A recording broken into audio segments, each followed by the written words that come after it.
Halo semua, balik lagi pada kesempatan kali ini saya akan membawakan review dari TWS Teen Hi-Fi Teen Buds One.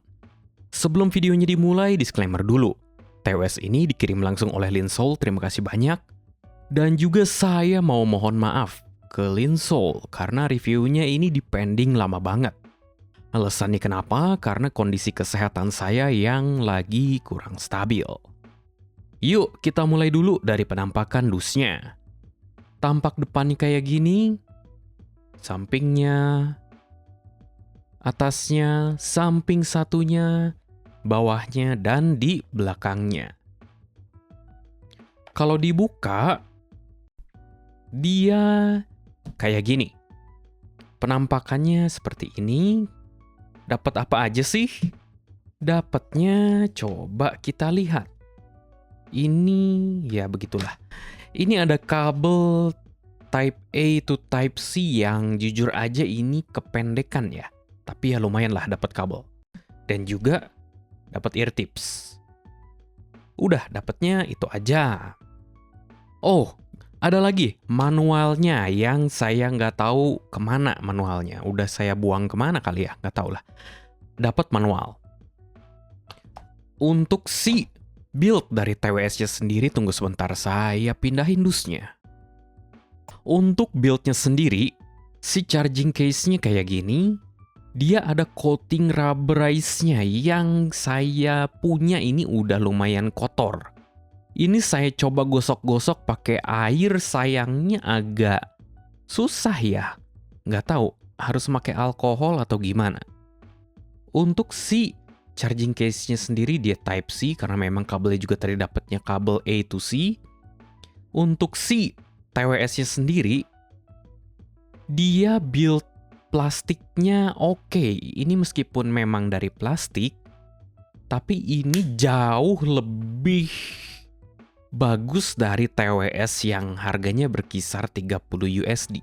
Selain itu, si Teen Hi-Fi Teen Buds One ini juga dia ada touch sensitifnya, areanya di sini.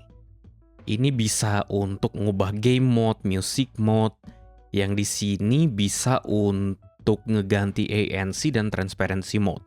Dan juga ada control play pause kayak biasa. Kita bahas ke battery life-nya.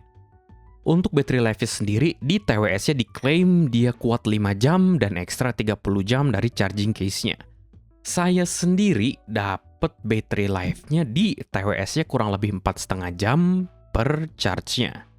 Untuk charging time-nya, kalau misalkan kalian masukin si TWS-nya ke casing-nya kayak gini, dia sayangnya belum support quick charging. Ini lumayan agak lama, which is kinda expected untuk di harganya yang 30 USD. Sedangkan untuk fiturnya apa aja sih? Fitur-fiturnya dia tuh ada 1. IPX5 water resistance. 2. Ada ANC juga, tapi ANC-nya jangan berharap banyak. Dia cuman kayak sekedar ada aja.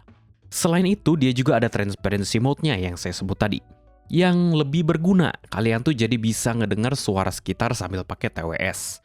Selain itu, yang saya sebut juga tadi ada game mode yang memang sih ngurangin delay suara, tapi masih berasa delay-nya, sejujurnya seperti itu. Untuk comfort-nya gimana?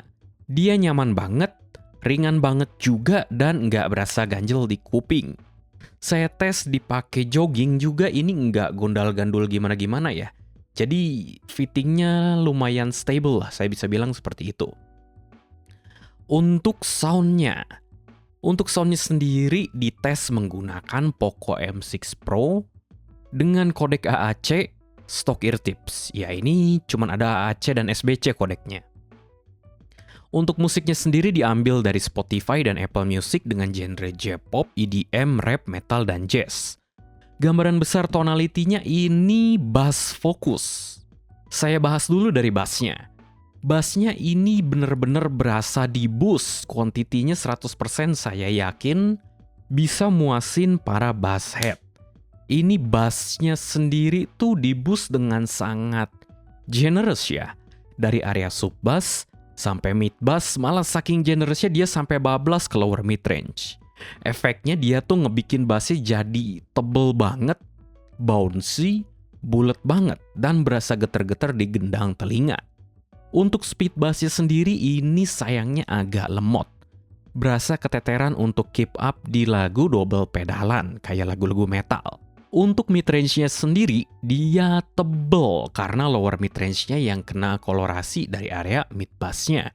Dan nggak cuma itu, upper midrange-nya juga dia bawainnya kalem banget, jadi berasanya tuh relax banget pembawaan midrange-nya. Yang sejujurnya kadang di lagu tertentu berasa madi. Tapi nggak di semua lagu sih, hanya di lagu tertentu aja. Tapi satu hal yang harus saya puji, ini timbre midrange-nya dia natural loh, which is very good. Kalau treble-nya gimana? Dia nyantai, relax. Treble-nya ada, tapi cuman sekedar ada aja, bukan fokus utama dari tuningannya. Kita masuk ke bagian technicality-nya. Ini untuk harga 30 USD saya bisa bilang good. Nih exposure kameranya kenapa sih? Ya, untuk stage-nya dulu. Dia megah untuk harganya. Dia bentukannya simetris dari lebar dan juga dalamnya, tapi stage layering-nya saya cuma bisa bilang ini above average at best. Imaging-nya gimana? Ini very good. Somehow Tin Buds One tuh bisa ngegambarin 2.5D sounding yang sering saya sebut. Which is saya nggak nyangka untuk TWS di harga 30 USD. Biasanya di area harga segini tuh susah untuk dapetin hal tersebut. Detail retrieval-nya gimana? Dia good for the price, tapi detailnya mostly ada di bass-nya. Sedangkan midrange dan treble-nya ya lumayan lah. Separasi dan positioning-nya gimana? Dia juga good, meskipun dia saya bilang tadi, tuningannya jedar-jedor bass-nya tuh fokus banget. Bass-nya badak, somehow saya tuh masih bisa separate dan juga cari lokasi asal suara pakai TWS ini. Kita masuk ke bagian komparasinya. Di compare ke Moondrop Space Travel, sama-sama 1DD harganya 25 USD. Lebih murah dikit dari Tin Buds One, build-nya jauh lebih oke di Tin Buds One, kualitas plastiknya berasa beda banget. Soundwise, Space Travel tipikal VDSF Moondrop tuning. Tapi somehow si Space Travel itu suaranya agak tipis ya. Dan timbernya nggak begitu natural, sayang itu. Sedangkan di Tin Buds One, dia tuningannya ngebass, fun, dan timbernya jauh lebih oke dari Space Travel. Technicality-nya sendiri di Tin Buds One ini juga lebih oke dibandingkan Space Travel di semua aspek. Untuk konklusinya, jadi gimana? Ini worth it atau enggak? Apakah saya bisa rekomendasiin TWS ini?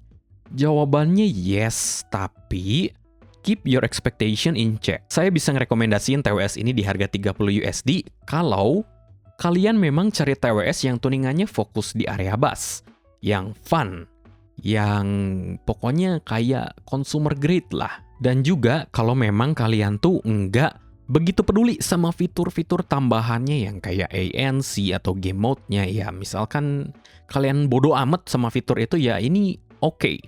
Fiturnya sendiri tuh to be honest, kalau saya mau jujur, kalau kata saya cuman kayak, maaf ya, ini kayak gimmick belaka fiturnya. Tapi sekali lagi, kalau memang kalian tuh beli TWS ini untuk suara tuningannya yang ngebass, yang fun, ya gas aja, ini lumayan oke kok. Dah, segini aja review saya kali ini. Terima kasih udah mampir ke video ini. Apabila berkenan, boleh dong minta like, sub, dan share juga. Sekian dari saya. Bye-bye.